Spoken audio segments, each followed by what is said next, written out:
Bonjour les amis, un Québécois aux Philippines. Voici une petite liste qui, selon moi, et quelques autres vlogueurs, des défis que vous auriez à faire face en venant vous installer aux Philippines, même en tant que touriste, si certains viennent ici comme simples touristes. Il y aurait des choses qui vous surprendraient. Je vais commencer avec ce qui, la plupart du temps, intéresse les gens, c'est l'argent. Bien sûr, on peut vivre ici à petit prix. J'en suis la preuve. Même si certains autres vlogueurs qui vivent plus au sud disent le contraire, que ça prend énormément d'argent pour vivre ici, même si ça coûte pas cher. On peut vivre ici à petits coups, mais certaines personnes ont des besoins différents. Mais le problème, c'est la facilité d'accès à l'argent. Chez nous, dans l'Ouest, Canada, États-Unis, Europe, on est habitué de payer avec une carte de débit. Souvent. Magasin, restaurant, etc. Ici, c'est très,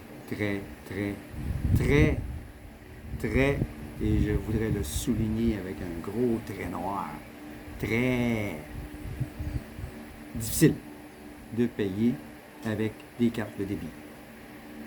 Cartes de crédit aussi. Certains grands restaurants dans les grandes villes, vont l'accepter, mais très peu le font.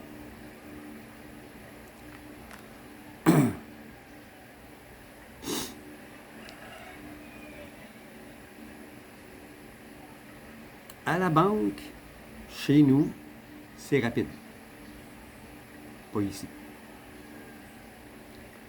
Ici, pour simplement aller retirer de l'argent à la banque, un gros montant. Vous êtes là depuis une demi-heure, il y a des gens qui attendent. Quand c'est votre tour, les papiers se remplissent. Allez vous asseoir, je vais aller réunir l'argent. Ou ils disent même pas ça, ils font juste dire, allez vous asseoir, attendez, je vais revenir. 20 minutes, une demi-heure. Tout dépendant du nombre de personnes qui étaient là avant vous, parce qu'ils en font plusieurs en même temps en arrière. C'est en arrière que ça se passe.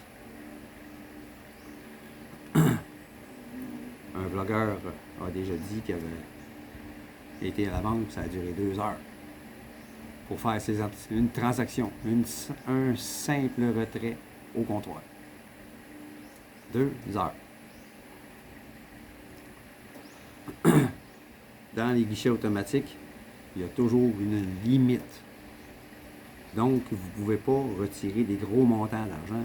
Exemple, acheter un terrain ou acheter des matériaux de construction pour bâtir une maison, il faut absolument passer au comptoir. Ça peut prendre du temps. Prenez votre temps. La majorité des banques, ils ont une ligne pour les personnes âgées, les seniors, 60 ans et plus. À ce moment-là, il faut prendre un carton ou un carré en plastique avec une lettre ou un chiffre dessus, tout dépendant. Et attendre son tour.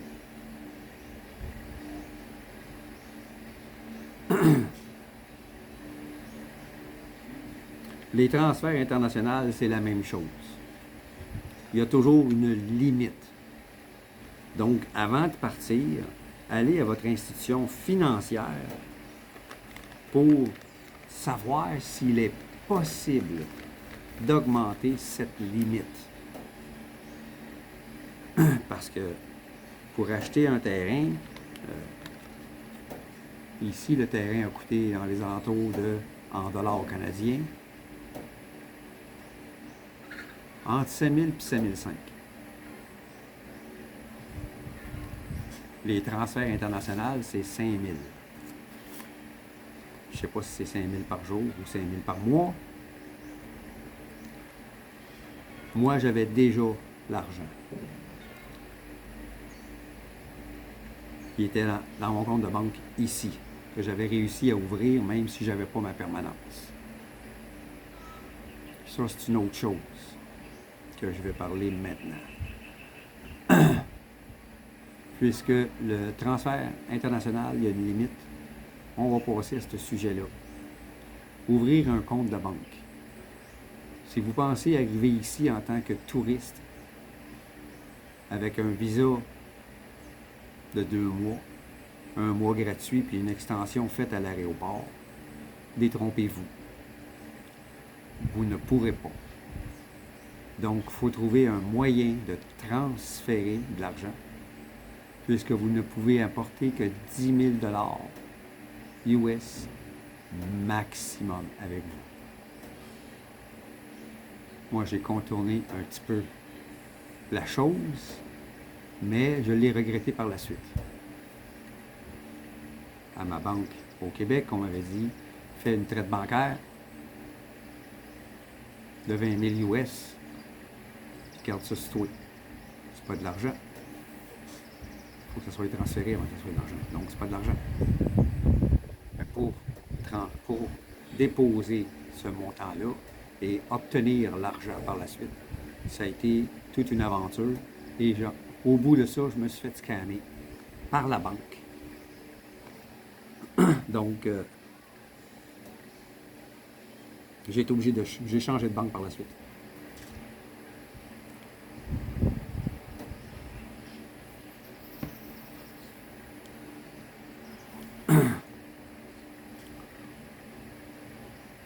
Pour ce qui est des transferts internationaux, il y a toujours une limite. Si vous êtes capable d'aller à la banque, chez vous, et de faire augmenter cette limite, ça va être un plus pour vous. Lorsque vous en aurez besoin pour acheter un terrain, puis vous aurez un compte de banque ici, pour transférer l'argent, à ce moment-là, ça pourrait être possible. Un autre défi qui pourrait être fatigant, frustrant, c'est le fameux sans provision. We don't have any more.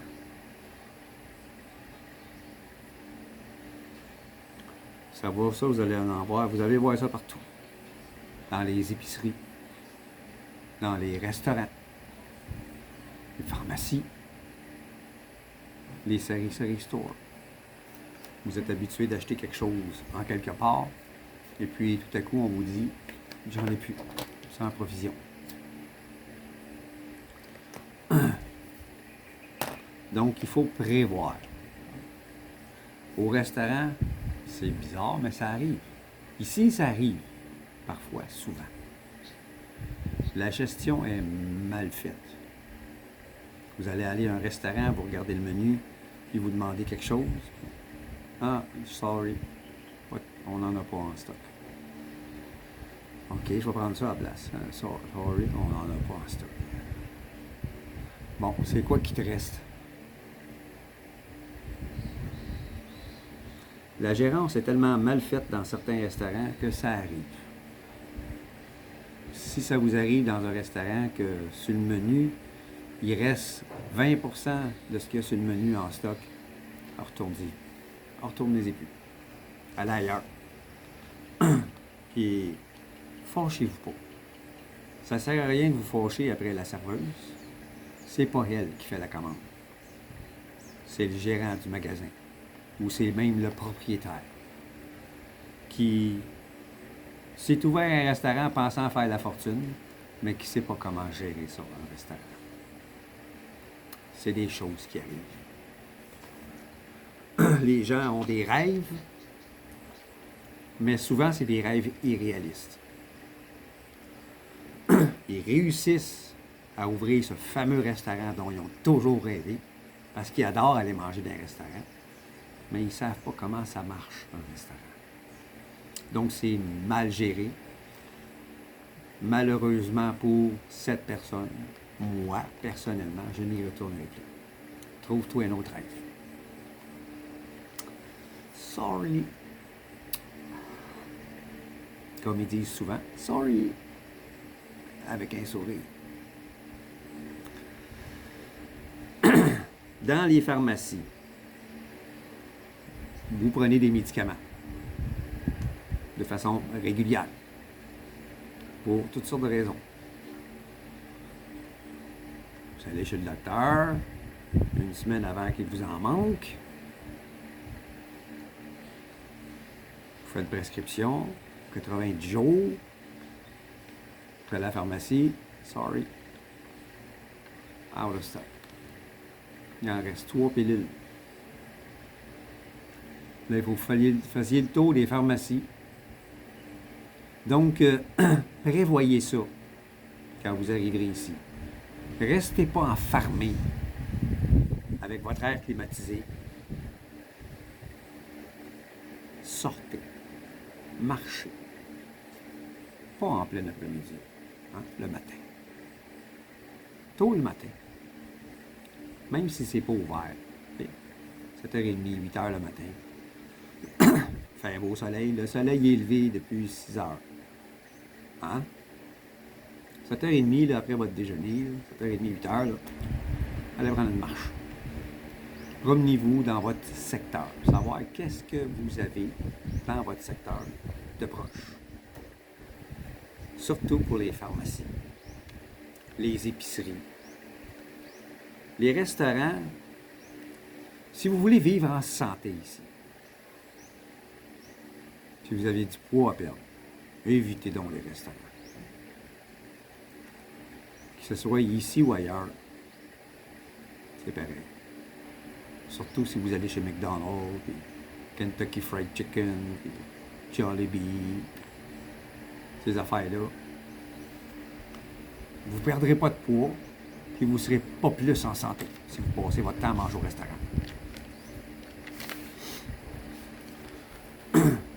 Essayez de cuisiner votre propre nourriture.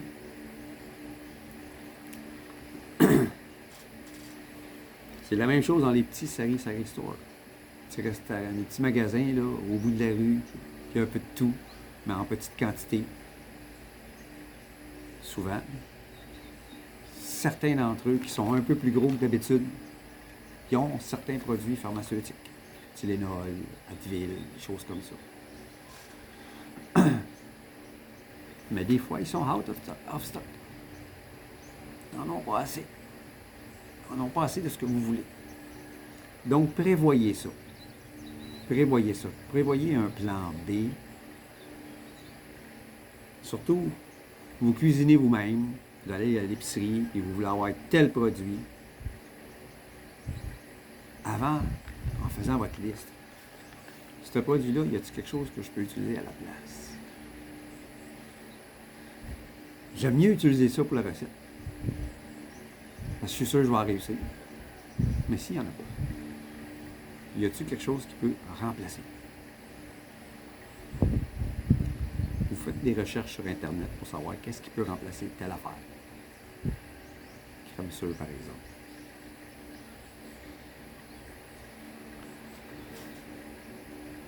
Crème sûre, ça se fait maison. Du beurre, ça se fait maison. Vous faites votre beurre vous-même. Le liquide qui s'extrait, là, c'est du beurre.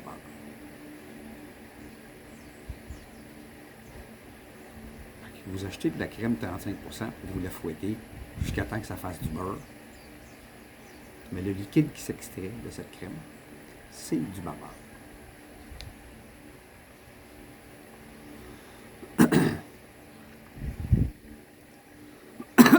Prévoyez ce genre de choses. C'est pour ça que d'aller prendre une marche quand il ne fait pas trop chaud, soleil pas trop fort, pour connaître votre environnement direct et moyennement direct. Pour voir s'il n'y a pas une pharmacie là, il y en a une autre là-bas. Il y a un plan B là-bas. Celle-là est plus proche, vous préférez aller celle-là, vous allez celle-là. Out of stock. Voilà. Ça m'est arrivé. Moi, c'était pour de la poudre de Prickly Heat, les fameux boutons de chaleur. Ma blonde dit, prends telle crème pour le Prickly Heat. Puis elle me nomme la compagnie. Je m'en vais à la pharmacie A. Il n'y en a pas. Out of stock. Pharmacie B. Out of stock. Pharmacie C. Out of stock. Ah, j'en ai 20 autres. Mais ça, c'est sans nom. Tous des produits sans nom. Génériques, je pense qu'ils appellent. Ici. Je m'en vais là. La compagnie en tant que telle, le Fissan, que ça s'appelle, le nom de la compagnie du produit. Oh non, on n'a pas ça, mais on a un autre à la place. Elle me présente ça. C'est une poudre pour le Prickly Heat. Ça coûte la moitié du prix de l'autre. En bref. J'avais un plan B. Parce que je me promenais souvent. Ah, et là, telle affaire est là, telle affaire est là, telle affaire est là, telle affaire est là, telle affaire est là. Il faut connaître votre environnement. C'est très important. Pour savoir où acheter les choses, ou savoir où aller pour acheter les choses dont vous aurez probablement besoin, et en même temps pour éviter les sans-provisions. Votre sécurité. Je ne parle pas de vous acheter une arme à feu, puis votre sécurité, c'est sûr que n'allez pas dans une province où vous allez il y a des dangers de se faire enlever. Mais si vous allez quelque part de sécuritaire, là, il y a quand même, dans ces endroits, des endroits à ne pas fréquenter. Même chez nous, au Québec, c'est le même. Allez pas vous promener dans la ville Saint-Michel le soir. Il y a des gangs de rue dans ce quartier-là. Et vous faire attaquer. Vous pourriez être la cible d'une initiation. Le gars, pour rentrer dans les bleus ou dans les rouges, il faut qu'il tue quelqu'un. Vous vous promenez sur la rue à 1h30 du matin, dans le quartier Saint-Michel, il y a quelqu'un qui vous tire une balle dans la tête ou qui vous plante un couteau dans le dos.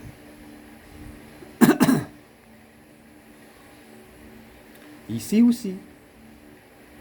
Ici, il y a des quartiers qui sont réputés pour abriter des accros à la drogue. Ces gens-là sont prêts à tout pour avoir de l'argent, pour se payer leur drogue. Donc, vous pourriez être une cible de choix, même si vous n'avez pas un sou. Même si vous n'avez pas plus de 100 pesos sauve. Vous êtes un étranger. Vous êtes un foreigner millionnaire pour ces gens-là. Vous allez être attaqué. Avec une machette, avec un bâton, avec un couteau. N'allez pas dans les endroits que vous ne connaissez pas. Surtout le soir. Le jour aussi. Même le jour, c'est ce genre de quartier-là. Évitez-les. Il n'y a rien à voir là-dedans. De toute façon. Il n'y a rien à voir dans ce genre de quartier-là. Il n'y a pas de restaurant, il n'y a pas de pharmacie, il n'y a pas de boutique. C'est un quartier excessivement pauvre, avec beaucoup de gens accros sur la drogue qui vivent. Donc, ça ne sert à rien d'y aller. Complètement inutile. Ce genre d'exotisme est à éviter.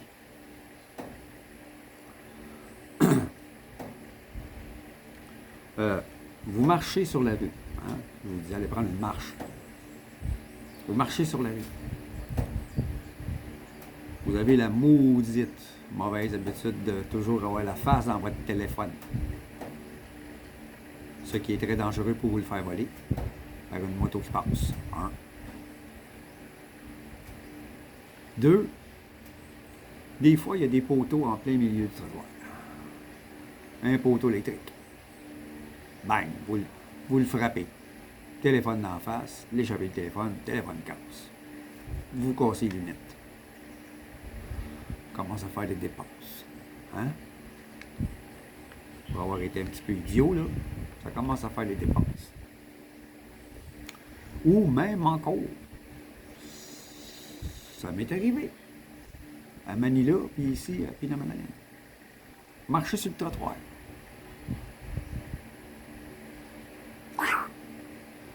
Il y avait un trou, là. T'es supposé avoir un poteau, là. Ou ils ont enlevé le poteau. Qui était dans le milieu de la rue, dans le milieu du trottoir. Mais ils n'ont pas bouché le trou. Pas assez de fond. Il n'y a plus de fond pour le faire. Ils ont tous dépensé de l'argent pour enlever le poteau.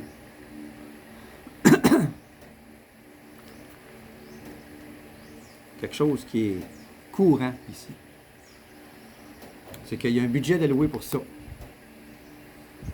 La ville alloue un budget pour ça. Les travailleurs, eux autres, il n'y a personne qui les supervise. Des contremaîtres, puis des ci, puis des ça. Il n'y en a pas de ça. Des inspecteurs, il n'y en a pas de ça. Pas une compagnie, t'enlèves le poteau, puis tu bouches le trou.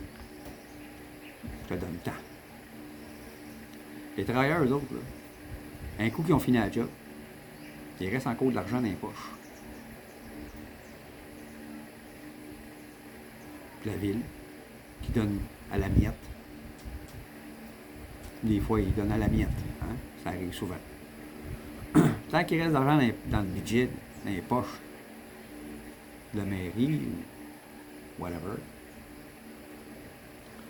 bien, s'ils finissent le travail trop vite, ils ne travaillent plus. Ils n'ont plus de job.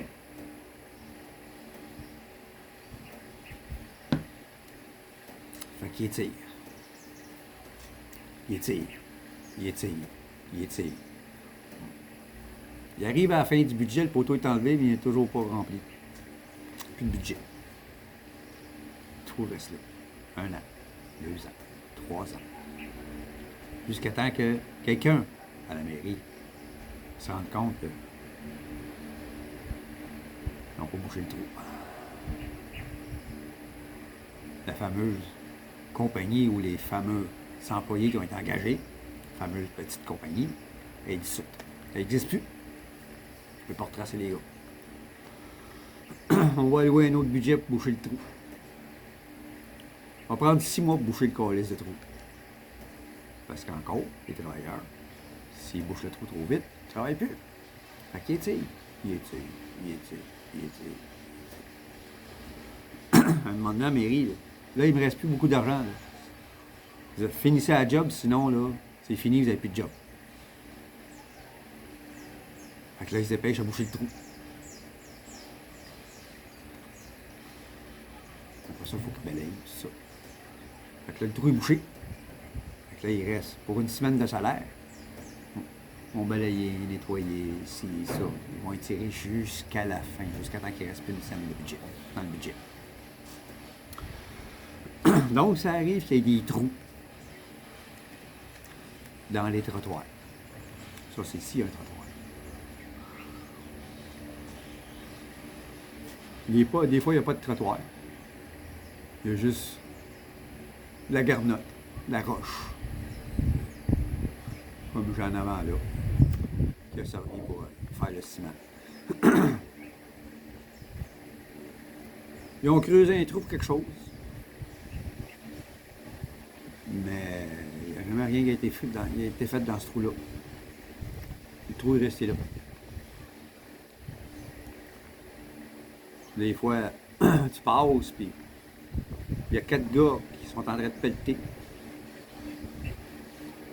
Après la route, il n'y a pas de trottoir. Après la route, il y a quelque chose qui va être fait là. On ne sait pas quoi. Là. On voit des gars qui travaillent. Tu passe une semaine plus tard, les 4 mêmes gars sont là, puis ils pètent le même crise de trou. Il n'a pas grossi beaucoup. Vous allez voir ça souvent. Les choses ici se font au ralenti. Un pont qui a été commencé il y a plus de 2 ans et demi dans le barangay à ma blonde. Ils l'ont fini il y a 6 mois. Ça a pris 2 ans pour faire une section de pont au-dessus d'une rivière. Pas un fleuve comme le fleuve Saint-Laurent. Là. Pas une rivière comme la rivière des Mille-Îles, qui a eu un gros pont. Là. Une petite section de pont. À partir de ma maison jusqu'à la maison de mon voisin. Ils l'ont fait large pour passer 2 véhicules. Mais ça a pris 2 ans pour faire ça. 2 ans. C'est pas quelque chose de compliqué, là. Une structure de métal cimentée.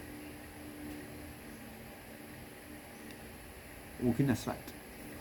Rien de compliqué. Ça a pris 2 ans. 2 ans. 2 ans de trafic constant à passer dans la bouette à côté de l'endroit où ils devaient faire le pont. Ils ont fait un pont en terre, puis en roche, puis en bouette. 2 ans à contourner cette structure-là qui se construisait.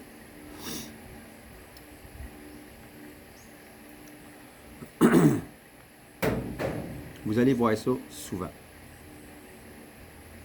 Donc, il faut garder son calme. Il faut garder son calme. Les moustiques, de la peau tendre, hein? Soyez vigilants aux moustiques. Là, moi, j'ai une femme parce qu'il fait chaud. Il fait chaud. Il fait chaud. 40. Facteur Midex 40. Il fait chaud. Je me suis habitué. Mais le soir, ça tombe. Le soleil tombe. Maringouin, ça me fait le soleil. Et dans le jour, moins de danger si vous n'allez pas dans les hautes herbes. Si vous allez dans les hautes herbes en short, mettez-vous de l'anti-moustique sur les jambes. Mettez-vous de l'anti-moustique autour du cou. Parce qu'ils vont avoir tendance à monter, il va vous tourner autour des oreilles. S'il y a de l'anti-moustique dans votre cou, il ne monte pas.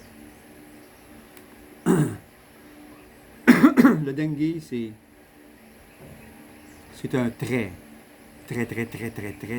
gros rhume. S'il y en a parmi vous qui avait attrapé le COVID, vous connaissez quelqu'un qui l'a attrapé, puis vous lui demandez c'est quoi le COVID? Ils vont vous répondre c'est un gros rhume. Un gros rhume. Oui, c'est un très gros rhume. Je l'ai attrapé 2 fois. Même si j'étais vacciné. Mais la dengue, c'est encore plus gros que le COVID. C'est de la fièvre, de la très grosse fièvre. Vous êtes malade comme un chien. C'est douloureux physiquement. Ça peut même être dangereux pour votre vie. Si vous avez des maladies auto-immunes, des choses comme ça, que vous devez être médicamenté, comme le psoriasis, le psoriasis peut causer des maladies auto-immunes. Ça pourrait être dangereux pour votre vie. Donc, faites attention aux moustiques.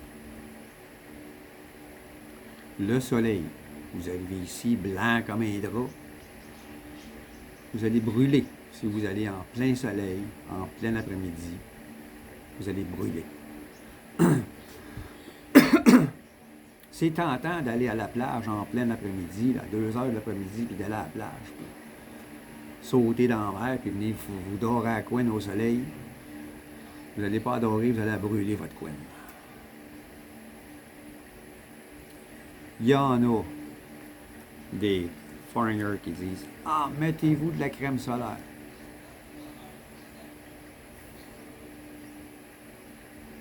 Allez pas au soleil, point. Attendez que, même à l'ombre, votre couleur de peau change. Elle va brunir. Et ensuite, allez-y petit à petit. Puis vous allez bronzer petit à petit, sans brûler, sans problème. Puis à un moment donné, vous allez venir assez foncé, que vous allez pouvoir sortir. Encore là, pas en plein soleil à 2 heures de l'après-midi. Même eux autres, ils ne font pas. Même ici, ils ne font pas. Parce que le soleil, comment je pourrais dire? Il brûle. Vous allez m'aller directement au soleil, là, à l'heure qui est. C'est à peu près 1 heure là, en ce moment. Je vais aller en plein soleil. 5 minutes. Ah, si, il fait non moins chaud, ça brûle. Le soleil est brûlant. Il brûle votre peau. Par exemple, si vous prenez une loupe en plein soleil et vous mettez ça, là. Tabarnak! Mais le soleil fait la même sensation. Un peu moins pire, mais ça fait la même sensation. Tu sais, à un moment donné, là. Wow! Il faut s'enlever du soleil. Donc, oui, vous allez pouvoir vous promener comme moi je suis en ce moment. Mais pas en arrivant. Moi, je le fais depuis que je vis ici. Ça faisait 1 an que j'étais ici, quand je suis arrivé sur ma propriété. Puis je le faisais pas au début. À un moment donné, j'ai commencé à enlever ma camisole. Je faisais comme mon voisin. Mon voisin restait sur sa terrasse. Moi, je restais sur ma terrasse. Mon voisin se promenait, il faisait des choses à l'extérieur. Ah, OK, on peut y aller. Il fallait faire des choses à l'extérieur. Il faut s'adapter. Il faut observer aussi. C'est important.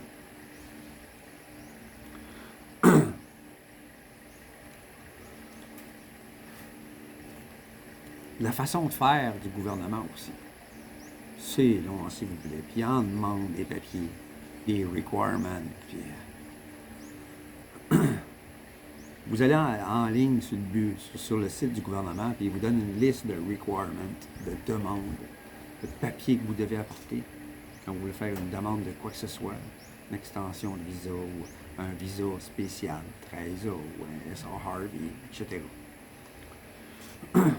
Il y a toute une liste de requirements. Vous prenez ça, tout ça en note. Puis vous les faites tous ces requirements-là, puis vous apportez ça. Ils vont vous en demander d'autres, câlisse. C'est jamais assez. C'est jamais assez. Il faut s'adapter. Il ne faut pas se fâcher. Il ne faut pas lever le ton. Sur le site du gouvernement, c'était pas écrit. Il va vous dire, c'est parce qu'ils l'ont pas mis à jour. C'est pas vrai. C'est la même calice d'affaires qu'il y a 3 ans, qu'il y a sur le site. À part les montants d'argent que l'autre change. Pour les SR Harvey, par exemple. Mais le prix de base du visa 13A, c'est le même qu'il y a 3 ans. Il n'a pas changé. C'est les papiers supplémentaires qui vont demander, qui vont coûter plus cher. C'est pas d'argent qui va aller dans les poches à eux autres.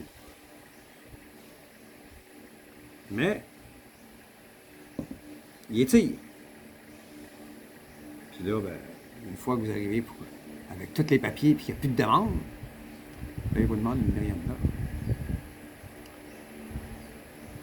C'est un genre de corruption. Un genre de taxe cachée. Parce qu'ils ont travaillé tellement longtemps sur votre dossier. Ils n'ont rien fait, tabarnak, c'est vous qui courroyez comme une poule pas de tête pour avoir les estimes requirements. Eux autres, ils n'ont pas leusé, puis ils ont resté sur le bureau pendant X mois.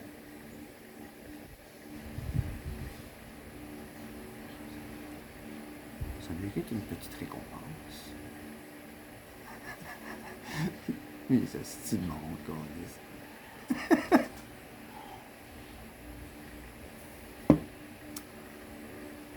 C'est la façon de faire. Il a l'air innocent, puis Donnez pas de mérienda, par exemple. Là. Faites pas les imbéciles. J'en ai pas. En n'emmenant pas beaucoup d'argent sur vous, comme j'ai déjà dit dans d'autres vidéos. Traînez-vous pas trop d'argent sur vous. Vous payez ce que vous avez à payer, il vous reste 2000 pesos. Il me reste ça, là, jusqu'à ma prochaine pension. Ah, ouais, ok. En sortant, dans ta tête, tu dis, faut t'impliquer ton esti, là. Non, la merde, mon esti de corrompu.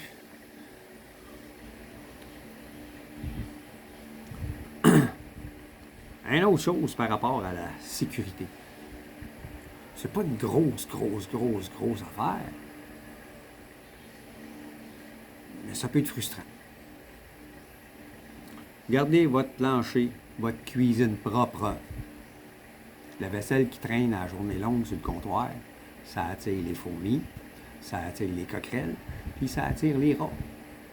Vous arrivez à une place, il n'y en a jamais eu de rats. Mais vous êtes traîneux, vous ne faites pas votre vaisselle à mesure, vous laissez de la nourriture traîner sur le comptoir, des épluchures, ça attire les fourmis, ça attire les coquerelles, ça attire les rats. Les rats égale maladie infectieuse. Les fourmis, frustrant, parce qu'ils vont revenir. Ils ont une mémoire. Ah, il y a de la bouffe là, on va revenir. On va revenir voir s'il y en a d'autres. Gardez toujours vos comptoirs propres. Nettoyez. Eau savonneuse. Votre plaque de cuisson. Propre.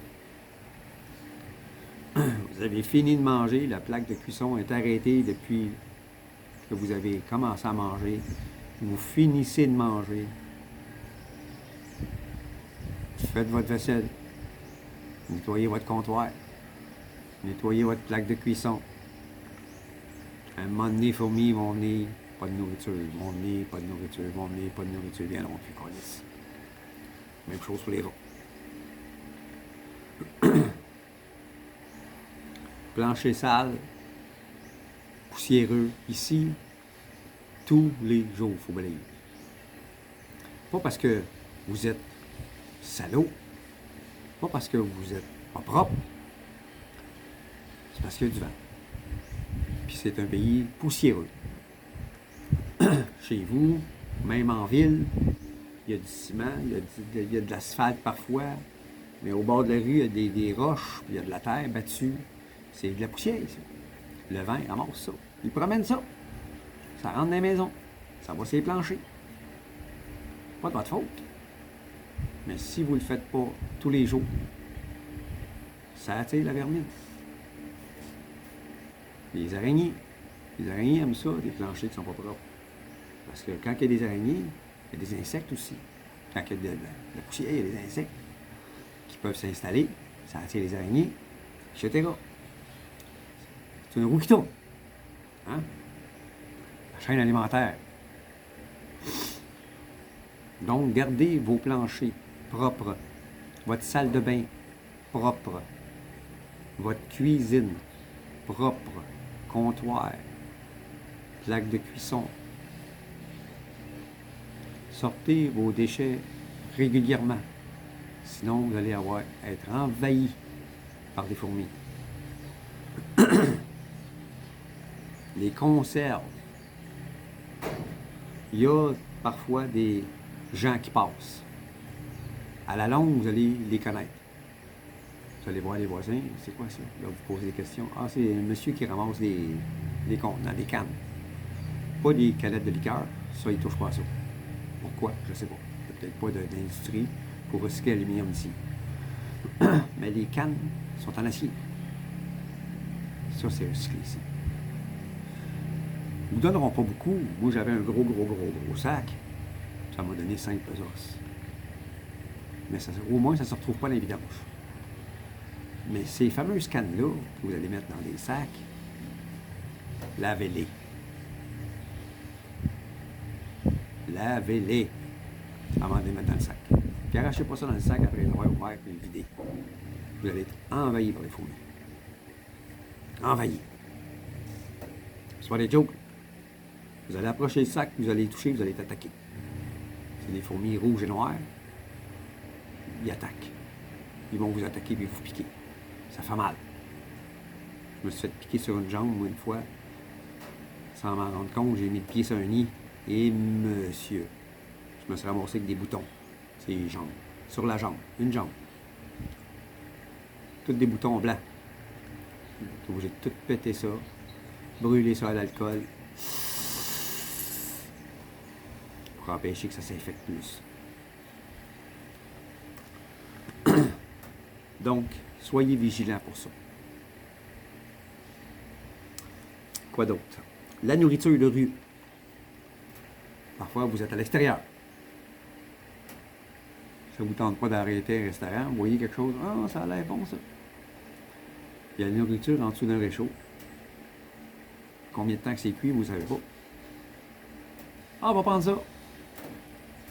Le lendemain, tourista! Aïe, aïe, aïe! Grosse diarrhée, mon boy. Solide. 2 jours. La nourriture, tu l'as gardée dans un réchaud qui ne fonctionnait même pas. Mettez la main en dessous de la lumière. C'est une lumière. Je ne chauffais pas. C'était pas une lumière chauffante. Une lumière chauffante, ça prend plus d'électricité. Le gars, il a changé la lumière. Il a mis une lumière ordinaire. Une lumière d'aquarium. Coûte pas cher, coûte moins cher l'électricité. La nourriture est cuite, mais ça fait plusieurs heures qu'elle est là. Faites attention à ça. Vous allez dans un marché public. Le poisson, fruits de mer, on a dans des contenants de plastique. Pas de glace. Intoxication alimentaire. Le poisson. Apprenez une fois rendu ici. Si vous le savez déjà, tant mieux. Mais si vous ne le savez pas, apprenez comment reconnaître un poisson frais d'un poisson pas frais. La couleur du poisson, la brillance, les yeux, les branchies. Apprenez ça. C'est une façon de savoir si votre poisson est frais ou s'il date d'hier. Puis s'il n'est pas dans la glace, s'il n'est pas dans un contenant avec de la glace, de l'eau avec de la glace, que c'est froid, n'achetez pas ça.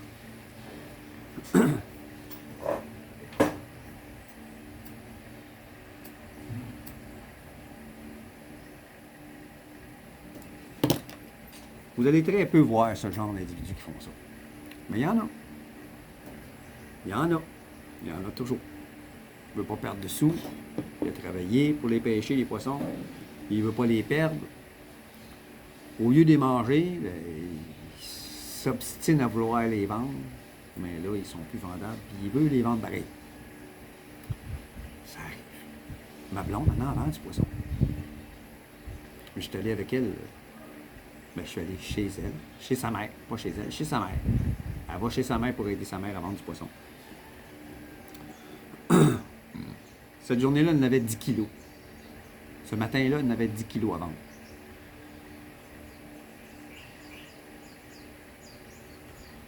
Elle a commencé à 8h30 à vendre du poisson. À 11h30, il en restait 3. Puis il n'y avait plus de clients qui arrêtaient. Il n'y avait presque plus de monde qui passait sur la rue. On remballe, on va y manger pour dîner. On est parti, on a fait cuire les poissons, on a mangé ça pour dîner. Il était pêché frais du matin. Ça a été livré dans une glacière avec de la glace. Puis elle avait une glacière. Puis elle a acheté de la glace. Le poisson l'a gardé là-dedans. Puis dans le contenant métallique qu'elle avait, en stainless, il y avait de la glace puis de l'eau. Le poisson était frais. Il était toujours gardé au froid. Puis les yeux étaient très beaux. Les branchies étaient rouges. C'était parfait.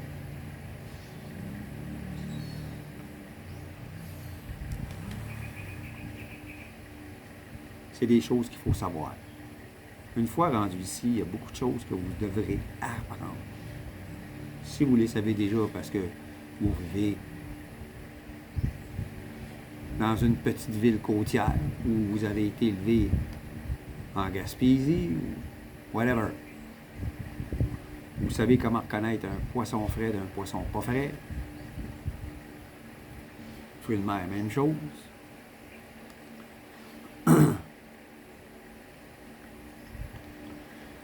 Autre chose,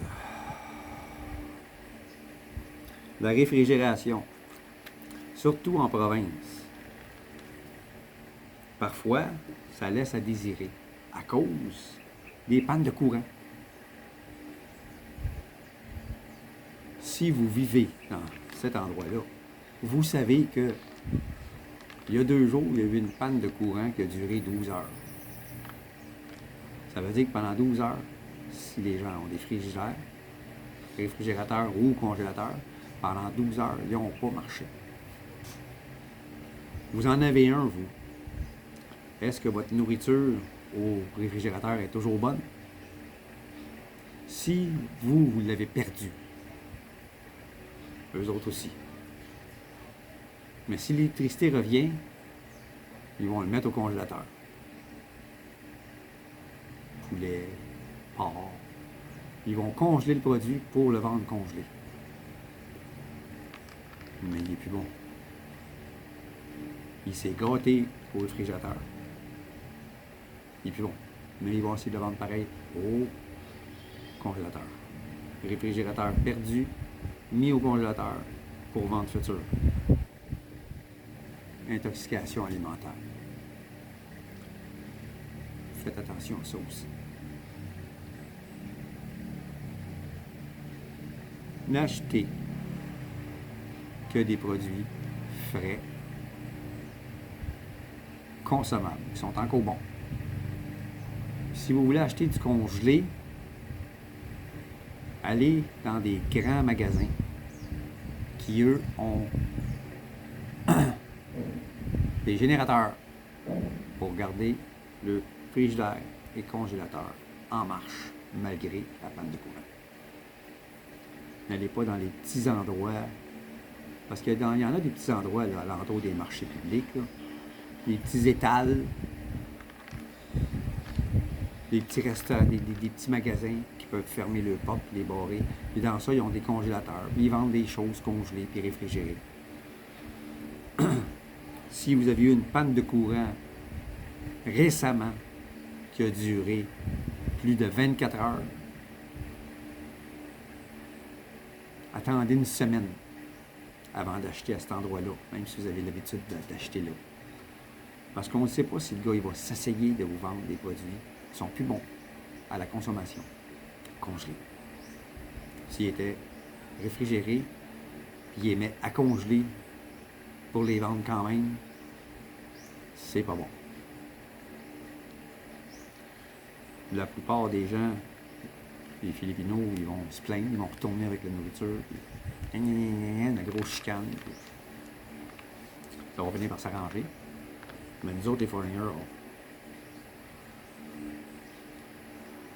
vous n'allez pas, probablement, peut-être pas reconnaître que le produit n'est pas bon à manger. Vous allez le manger pareil, vous allez être malade. Puis si vous vous rendez compte qu'il n'est pas bon à manger, bon, c'est quand même de l'argent que vous perdez.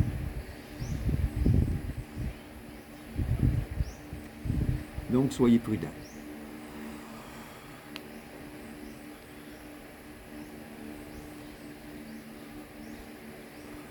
Bon, les pattes de mouche. C'est quoi que j'ai dit là? Les glaçons. Même chose. Vous allez dans un restaurant. Vous ne savez pas s'il a utilisé de l'eau potable pour faire la glace.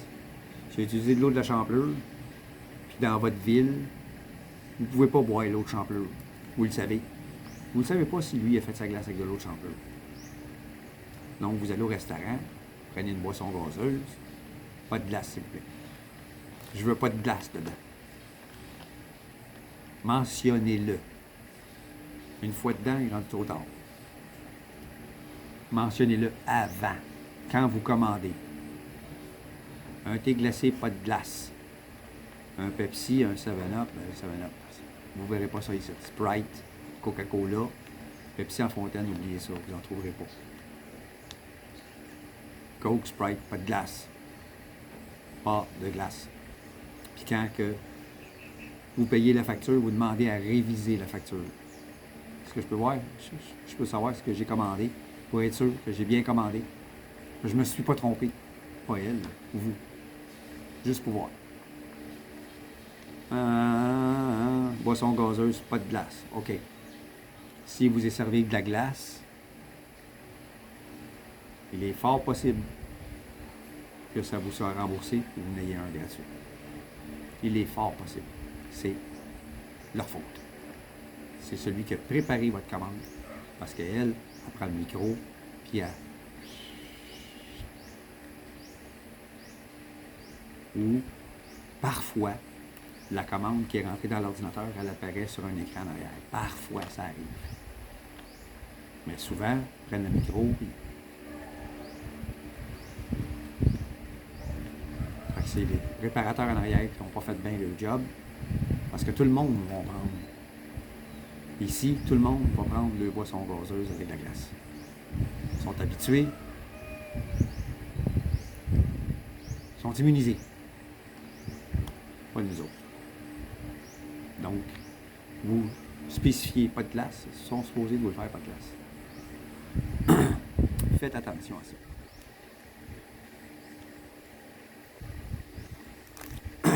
Autre défi à propos de la nourriture. Certains articles que vous êtes habitués d'avoir, de trouver chez vous, dans votre pays, peut sembler une aventure impossible ici. C'est des choses qui arrivent.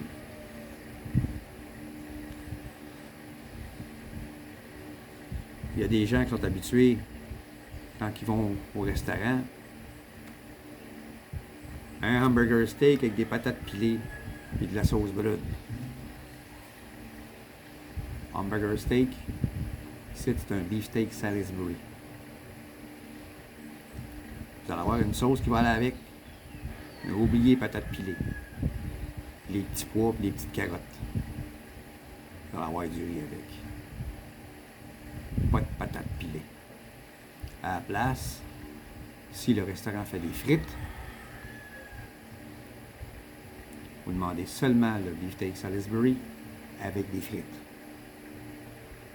Il y a un extra sauce, si c'est possible. S'il vous plaît. Que vous puissiez tremper vos frites dans la sauce. Ou un extra mayonnaise. Ça ne sera pas automatique, mais la mayonnaise va être sucrée. Le ketchup, très sucré. Ils font du ketchup avec des bananes, ça. Et du colorant alimentaire. Sucré. Premier ingrédient, sucre. Deuxième ingrédient, eau. Banane. Colorant alimentaire. Ketchup Heinz, il y en a. Il y a beaucoup de restaurants qui vont servir du ketchup aux bananes. Coûte beaucoup moins cher. La mayonnaise, sucrée. C'est pas de la mayonnaise. C'est même pas de la sauce à salade. C'est même pas de la Miracle Whip comme on connaît au Québec. Là. C'est même pas ça. C'est marqué sur le pot, j'en ai acheté. C'est marqué sur le pot Real Mayonnaise. Ah, enfin j'en ai trouvé. Ouvre ça, je mets ça sur ma sandwich, je fais une sandwich aux tomates. C'est non moins sucré, c'est encore lisse. Touche la mayonnaise. Tabarnak. Real mayonnaise, mon œil. Les vraies mayonnaises, vous allez trouver ça dans les grosses épiceries, des SM Store ou Robinson, même encore Robinson, je ne suis pas sûr, s'ils ont de l'importé là. Mais les SM Store dans les hypermarkets, ils ont une section d'importé. Puis la mayonnaise que vous allez avoir là, peut-être vous allez trouver de la mayonnaise américaine, non sucrée. Regardez les ingrédients. Ou des fois, ça va être une mayonnaise qui vient d'Australie. Ou d'un autre pays, qui va être faite différemment de ce qu'on est habitué au Québec. La seule manière d'avoir une mayonnaise qui n'est pas sucrée, c'est de la faire vous-même. Mais ça ne se conserve pas. Donc, il ne faut pas en faire une très grosse quantité. Pas d'agent de conservation dans ce qu'on fait. Hein. Donc, vous en faites une petite quantité, vous l'utilisez, that's it, that's all. Les gros steaks dans les restaurants, les rôtis de porc, le jambon. Vous ne trouverez pas ça ici. Certains restaurants dans les grandes villes, Manila, peut-être Cebu, ils ont des restaurants grill type américain qui vont servir des steaks, mais ça va être dur comme la semelle de botte. Si c'est du bœuf importé d'Australie ou d'ailleurs, il va être un petit peu plus tendre. Mais les steaks extrêmement tendres et fondants comme on a au Québec, oubliez ça. Il va falloir que vous changiez votre diète, votre façon de vous nourrir.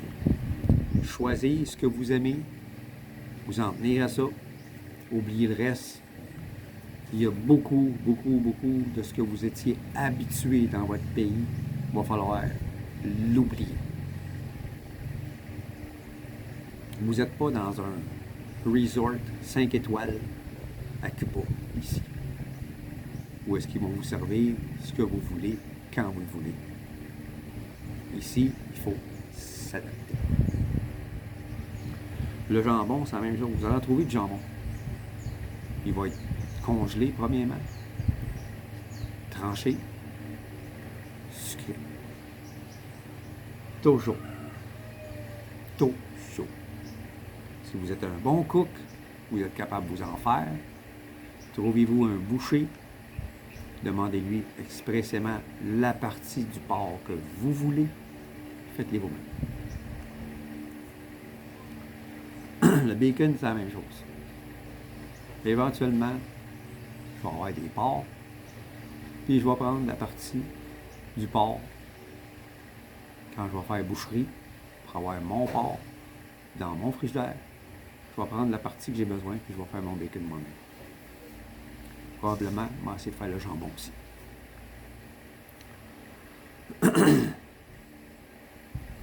Un autre défi, la solitude. Vous arrivez ici seul, vous n'avez pas encore de Filipina, vous n'avez pas été en ligne, vous avez écouté mes conseils. Vous n'avez pas été en ligne, parce qu'en ligne, c'est rendu que 80 à 90% des femmes qui sont en ligne maintenant, c'est toutes des scammers. C'est pas vous autres qui les intéresse, c'est votre portefeuille. Donc, si vous avez écouté mes conseils, vous avez attendu d'être ici pour rencontrer la femme que ça vous prend. Donc, vous êtes seul. Restez pas en cabane. Prenez une marche, allez au parc. Ça aurait été une classe qu'ils vendent des milk tea. J'adore le milk tea. J'ai découvert ça grâce à ma blonde. Wow! C'est délicieux. J'adore ça. Je capote. C'est froid, c'est rafraîchissant. Ça a toutes sortes de goûts différents. C'est le fun. J'aime ça. Vous arrêtez pour boire ça, ou même un jus de mangue en quelque part. Vous asseyez, les gens vous parlent. Certains vont vous parler, certains vont sourire. Vous envoyez la main, vous souriez. Tranquillement. Faites-vous des amis. Faites-vous des amis sûrs. Si des gens vous demandent de l'argent, c'est pas des amis. C'est votre portefeuille qui les intéresse, pas vous. Donnez pas d'argent. Vous faites des amis sûrs avec qui vous pouvez parler, échanger, visiter, etc. Eux autres pourraient vous présenter une bonne Philippine. Il y en a une célibataire dans la famille.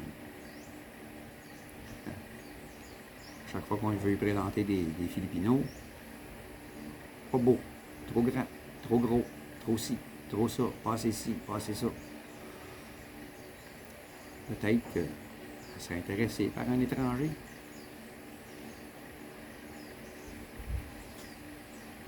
C'est peut-être le début d'une histoire d'amour. Peut-être pas, mais c'est un début. Restez pas seul. Surtout pour les fêtes comme Noël, Pâques, l'Action de grâce, etc. C'est à ces moments-là qu'on se sent le plus seul, le plus démuni, isolé. Puis certains, foreigners, qui avaient peur de se faire des amis, ou qui n'étaient pas des sorteux, que c'était des gars qui restaient à cabaner devant leur télé, ou leur écran d'ordinateur, laptop, ou leur téléphone, on finit par trouver ça long, trouver ça plate. Ils sont partis. Si vous ne faites pas un effort quelconque, il n'y a rien qui va arriver. Il n'y a rien qui va se passer. Il n'y a rien qui nous arrive de même, là. Donc, sortez. Faites-vous des amis. Puis les amis, avec les amis, il faut faire d'autres amis. Parfois, ça va être quelqu'un une amitié qui va devenir très solide. Cette amitié solide-là va vous présenter une Filipina. Ah, une fille avec qui j'allais à l'école, elle m'avait parlé il y a longtemps, je viens de me souvenir de ça, elle m'avait parlé, moi un jour, je vais rencontrer un foreigner et je vais me marier avec lui. Communique avec. Souvent, ils gardent tout le numéro de téléphone. C'est des classmates, c'est important pour eux autres. Es-tu libre? Ils jasent, Puis, es-tu marié? Non, je suis toujours célibataire, puis j'attends le bon. Puis, un de mes amis, là, c'est un foreigner. T'intéresserais-tu de le rencontrer? C'est le même que ça peut se faire parfois. C'est le même que ça peut se faire parfois. Ou vous rencontrez un autre foreigner, qui est marié, devenez ami avec le gars.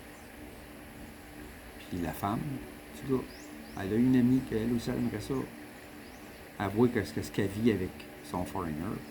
Elle était donc bien chanceuse. Puis, il est fin, il est ici, il est ça. Moi aussi, j'aimerais ça rencontrer un foreigner. Ouais. Mon mari ne connaît pas personne d'autre qui pourrait venir ici. Mais là, ça donne que tu le rencontres, vous devenez amis.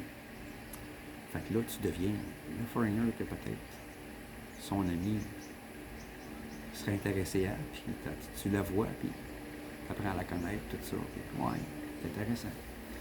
C'est des choses qui arrivent. Donc, il ne faut pas rester en cabinet. Il faut aller voir des amis. Il faut se faire des amis.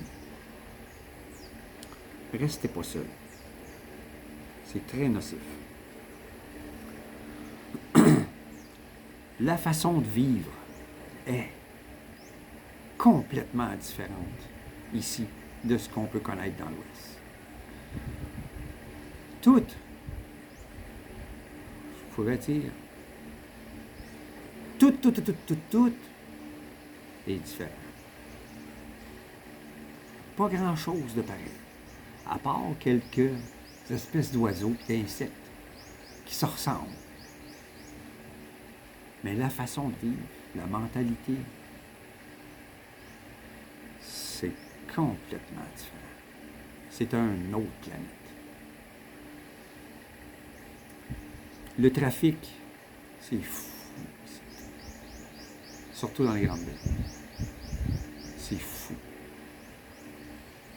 Seriez-vous capable de vivre en ville avec beaucoup de trafic du matin jusqu'au soir? Même se promener sur la rue, c'est une aventure. Je vis ici en province. Où je vis, ça va. Je m'en vais à Calapan pour mon visa. essaye de traverser la rue. Il n'y a pas de feu de circulation, ça. Il n'y a pas d'arrêt-stop. Puis si tu ne fais pas le pas pour avancer, personne ne va s'arrêter. Il faut que tu forces les gens à s'arrêter. Pas un gros 10 roues, là, rempli de roches, là. Il y a un tricycle qui s'en vient, là. Tu commences à marcher. Il t'a vu. Il va ralentir. De l'autre côté, une voiture qui s'en vient. Puis en avant de la voiture, il y a une moto. Tu marches. Ils te voient toutes. Ils vont ralentir, ils vont te laisser passer. Il est possible que le gars sur la moto, il va te contourner. Mais le gars dans la voiture, il n'a pas le choix. S'il te frappe, il est responsable. Il faut forcer en restant prudent. Mais, il y a des fois, en ville, surtout à Manila, force pas le trafic. Force pas le trafic.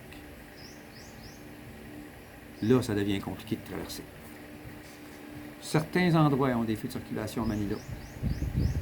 Il y en a qui ne respectent même pas. S'il n'y a pas une police à l'intersection, une moto, lui, il te pogne. Il va peut-être mourir lui avec. Il s'en calisse. Il s'en fout.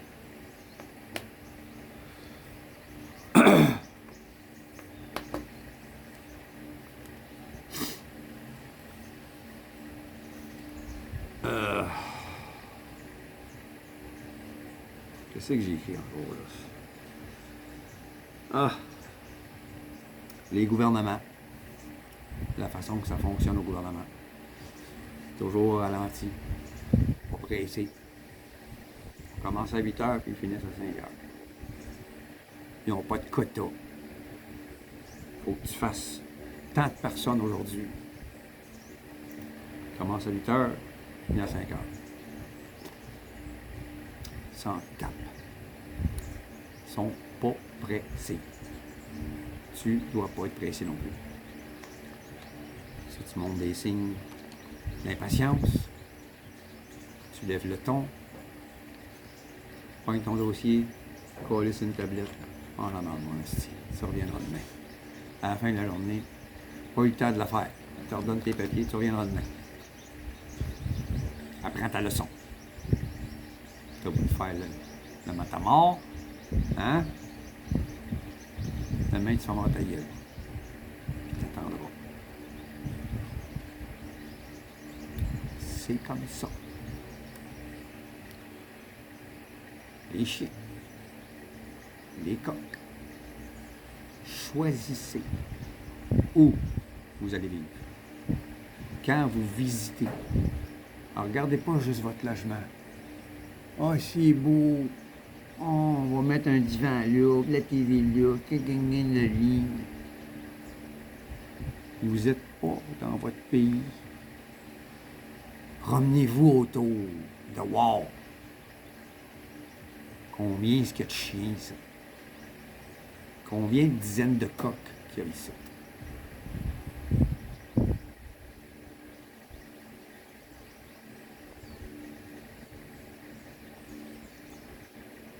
Le bruit que ces chiens-là vont faire, les coqs. Les chiens jappent tout le temps. Même la nuit. Les coqs, ça chante tout le temps. Même la nuit. À toutes les 2 heures. Le bruit des motos. Vous restez près d'une rue principale. Puis il y a des motos qui passent. Puis le gars, il n'a même pas de silencieux. C'est bruyant. Vous êtes au 2e étage. Vous avez une vue sur la rue principale. Bonne chance pour vous endormir.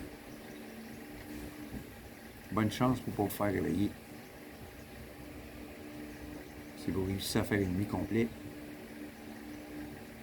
yeah! Ça va arriver, j'en ferai pas. choisissez l'endroit où vous allez vivre. C'est très important. Regardez l'environnement, de où vous allez vivre.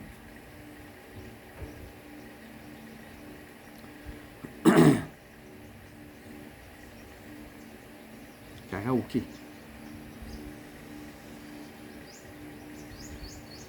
Ici, c'est quasiment une région.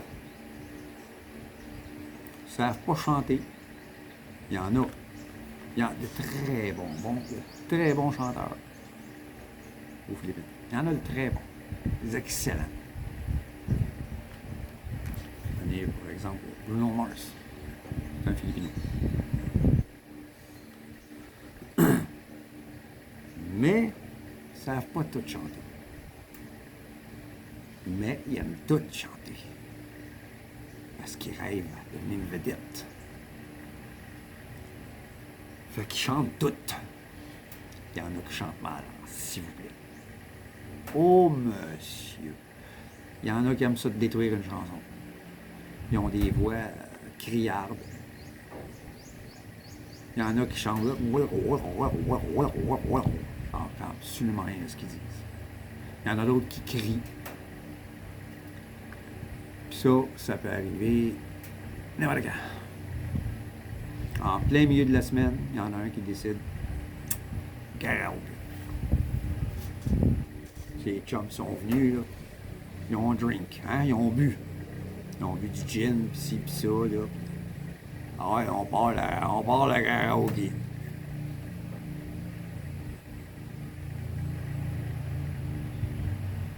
Donc, il faut choisir l'endroit où vous allez vivre. Si vous voulez être proche de tout en ville, vous allez être proche de tout. Tout. Le bruit aussi. Les chiens, les coqs, les motos, et le karaoké partout autour de vous. Il y en a 3 en même temps qui peuvent faire du karaoké. On dirait qu'ils se font compétition. Pour savoir qui va chanter le plus fort. Volume au coton, au bout. L'écho dans le tapis, puis on hurle. Ça arrive.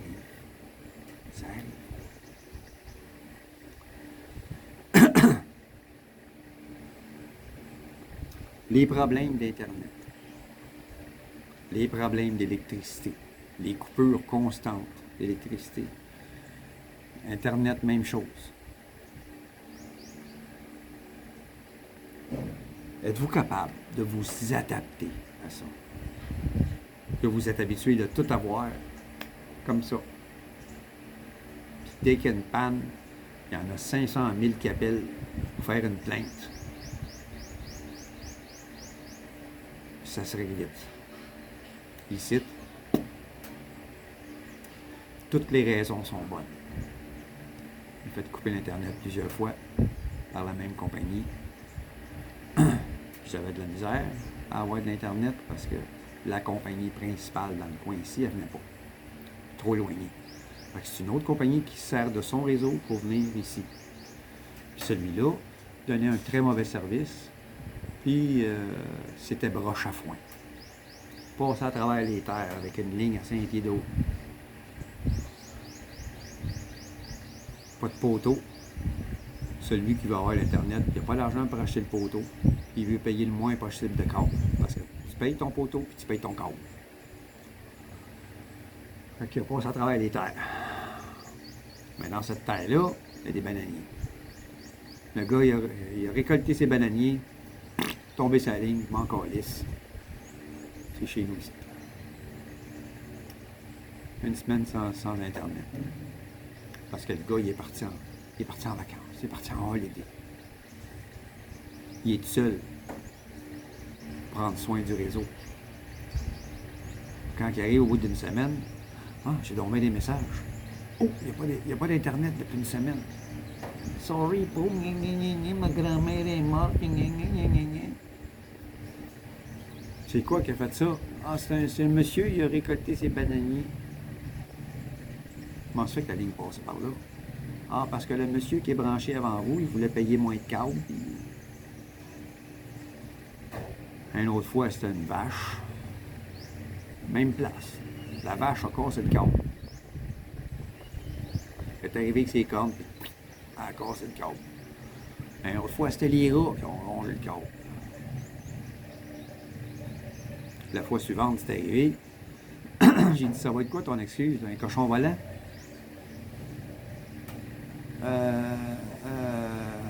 Quand est-ce qu'on va avoir l'Internet? Je ne sais pas. Il faut que je commande le câble. J'ai plus de câble. Changer de compagnie. Puis lui, ben, au lieu de faire passer ses câbles n'importe où, il a fait passer sa rue. Puis après ça, il a fait passer sur un terrain où est-ce qu'il y a des poteaux, où est-ce qu'il y a des rizières. Le gars qui a les rizières, il a été payé pour mettre les poteaux là. Donc, les poteaux, ils étaient déjà là. Il a passé par là. Il m'a branché.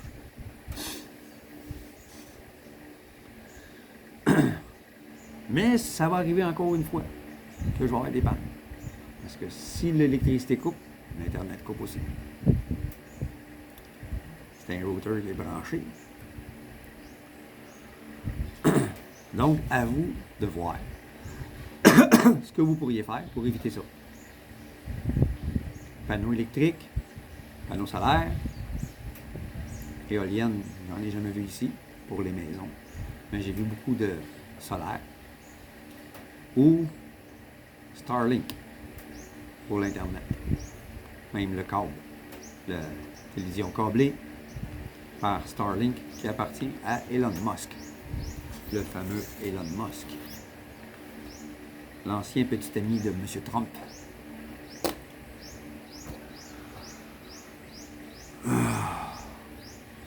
Si ça vous tente d'avoir du Starlink, ayez du Starlink. C'est à vous de voir. Mais êtes-vous capable de vous adapter à tous ces changements-là?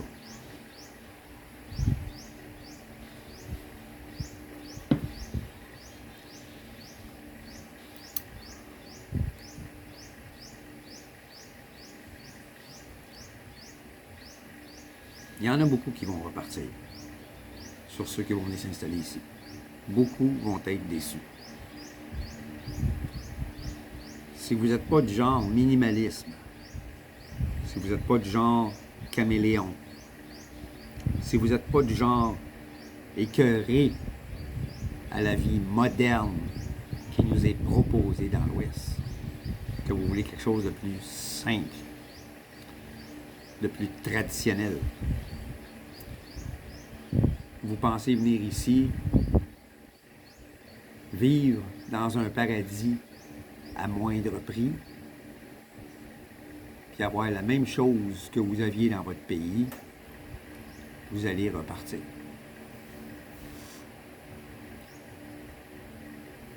À au moins 80% de ceux qui viennent s'installer ici repartent. Après 6 mois, 1 an, 2 ans. Il y en a qui vont étirer jusqu'à presque 3 ans. Mais ils finissent par repartir. Parce qu'ils sont déçus, ils deviennent amers. Il y en a même qui deviennent des haters, qui vont parler contre les Philippines après. Mais le problème, c'est pas les Philippines, c'est eux. C'est pas chez vous.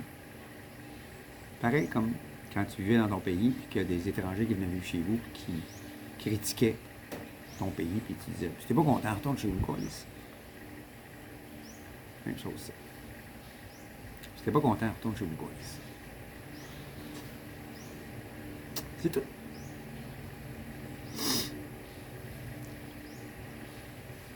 Tout est au ralenti. Tout est différent. C'est une très, très grosse adaptation à faire. Ça, c'est un défi. C'est un très gros défi, l'adaptation. Vous allez voir des choses que, des fois, les yeux vont... Ou, en dedans,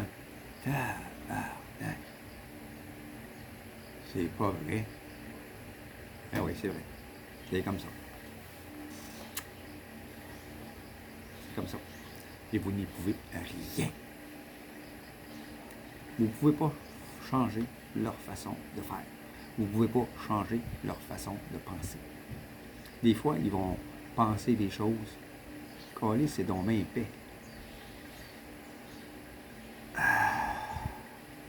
C'est comme ça.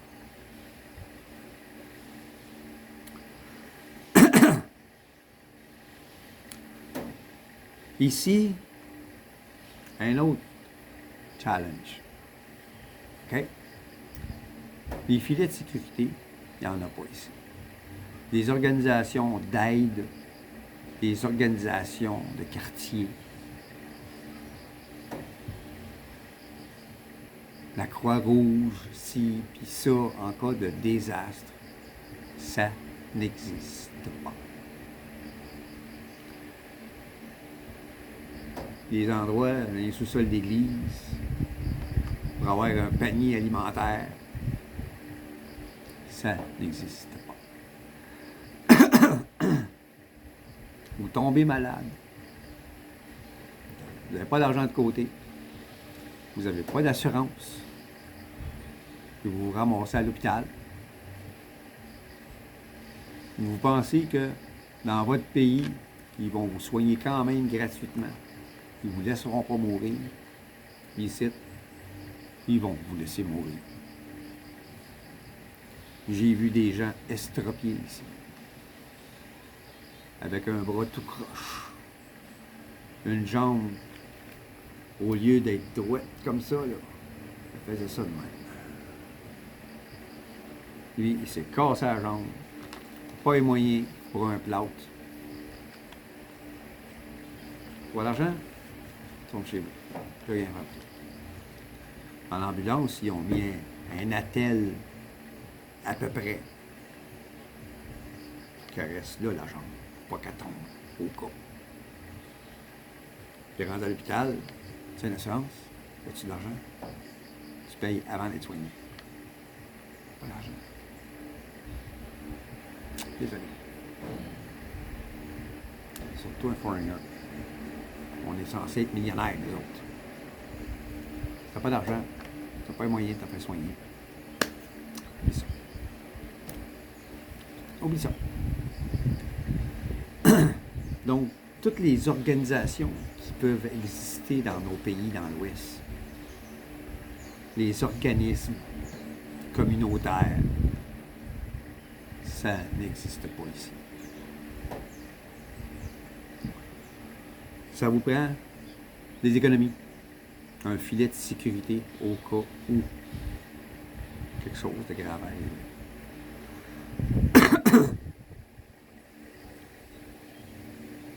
T'as pas d'amis, t'as pas d'argent de mis de côté, vous allez être mal pris. Soyez prêts, comme je dis souvent, faites vos devoirs. Ne vous fiez pas seulement sur des gars comme moi ou d'autres qui vont donner des informations. Faites vos propres recherches. Puis tenez-vous-en pas au premier site sur lequel vous allez tomber qui va parler d'un sujet qui vous intéresse, parce que ce sera peut-être des mensonges. Ce sera peut-être fake. Regardez ça en plusieurs. Regardez d'où est le site, de quel pays. Si ça vient pas des Philippines, si c'est un autre pays qui parle de choses des Philippines, trosse pas ça. Il faut qu'il y ait le PH dans l'extension du site web. Au Canada, c'est .ca, mais ici, c'est .ch. .ph. Philippines. Il faut que ce soit un site d'ici qui parle de choses d'ici. Il y en a des blogueurs qui vont vous dire la vérité, qui vont vous donner les renseignements exacts. Il y en a d'autres qui vont vous donner de la marde, ou qui vont essayer de vous vendre du paradis. Que tout ce que je peux parler dans mes vlogs, ils n'en parleront pas. Tout est beau, tout est rose, tout est parfait.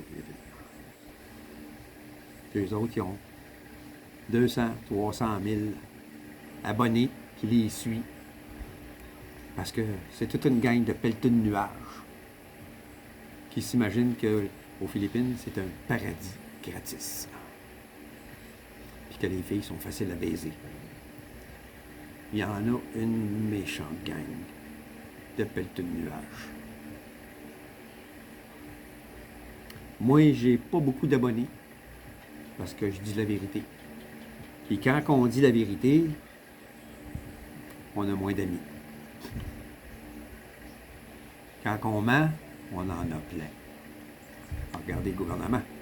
Ils sont élus, eux autres. Ils ont plein d'amis. Une petite gang de menteurs. Malheureusement pour moi, je dis la vérité. Pas grave.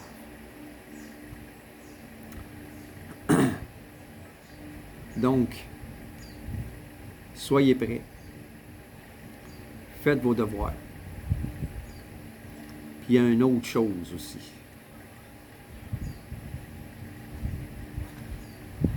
Pour votre sécurité, que j'avais oublié. Ça vient de me... Ne parlez pas contre le gouvernement.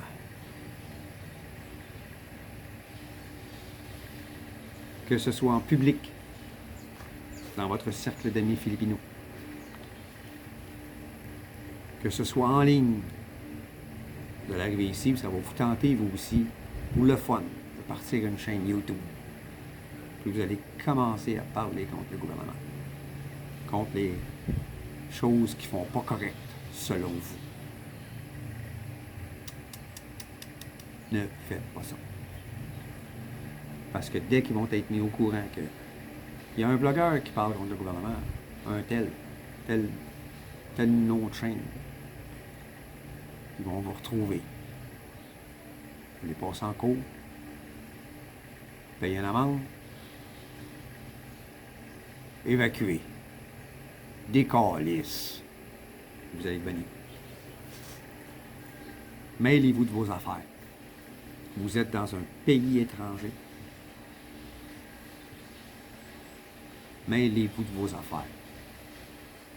C'est pas comme chez nous qu'on tolère que Pierre Jean-Jacques ou Mohamed ou whatever viennent critiquer le gouvernement puis qu'il n'y a rien qui se passe.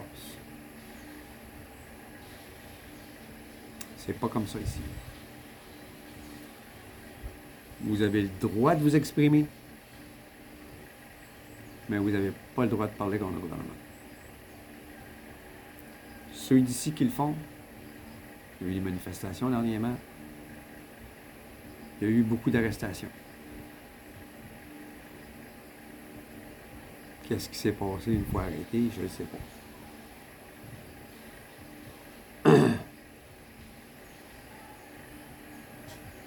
Bon Dieu, sans doute, le diable ici.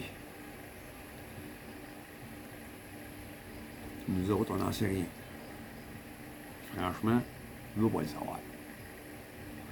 Pas de mes affaires. Vous vous promenez sur la rue, vous voyez une accumulation de gens au loin. Ah, on va aller voir ça, ça a l'air intéressant. Là, vous voyez du monde avec des tambours, des flûtes, puis toute le kit. Non, non, non, non, non. Une parade. Ou une procession. Il y a beaucoup de fêtes religieuses ici, puis souvent, ils font des processions pour célébrer ce saint-là en particulier. Des fois, ça va être une fête de la ville ou une fête du barangay. Ils font une petite parade, des majorettes. Mais si vous voyez des gars avec des bandeaux, des bouteilles dans les mains, des roches, des matraques, des pancartes qui scandent des affaires, restez pas là. Même comme curieux. Parce qu'il y a des caméras partout. Partout, partout, partout. Aux Philippines, il y a des caméras sur les rues. Les autorités y ont accès à ça. La police a accès à tout ça. Ils vont voir, un foreigner. Qu'est-ce qu'il y a de l'air? Ok, je sais c'est qui. Je l'ai vu l'autre fois. Bon, vous arrêtez. Qu'est-ce que tu fais là? Ah. On va laisser le juge décider de ça. Passer devant le juge. Vous avez été arrêté dans une manifestation contre le gouvernement. Coupable, déportation, bannissement. Je te laisse même pas te défendre, Carlis. T'as pas d'affaire là. Tu vois une affaire dans la main, là? Oh, tu reviens de bord, puis tu décalisses. Tu regardes même pas ce qui se passe. Si tu veux savoir ce qui s'est passé, là, regarde à la TV, aux nouvelles, s'ils vont en parler. Si c'est assez important pour qu'ils en parlent aux nouvelles, tu vas le voir. Si tu le vois pas, c'est parce que c'était pas assez important. Fait que reste pas là. Mêle-toi pas de ça. Parle pas en mal contre le gouvernement dans ton réseau d'amis philippins. Parce qu'il y en a ici que le gouvernement, le président, c'est quasiment un dieu. Il y en a qui l'adorent, qui le vénèrent quasiment. Parle pas contre lui. Appelle la police.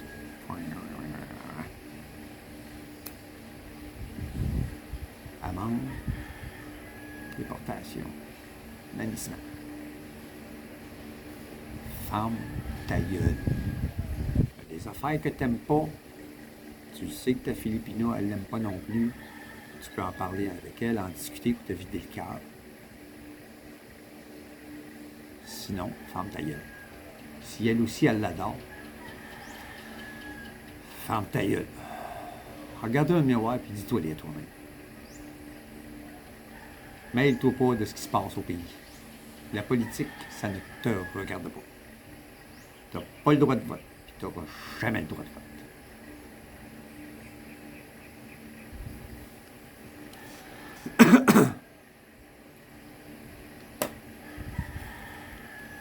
Sur ce, les amis, je vous laisse. Ça fait une très longue vidéo, 1h30, première fois.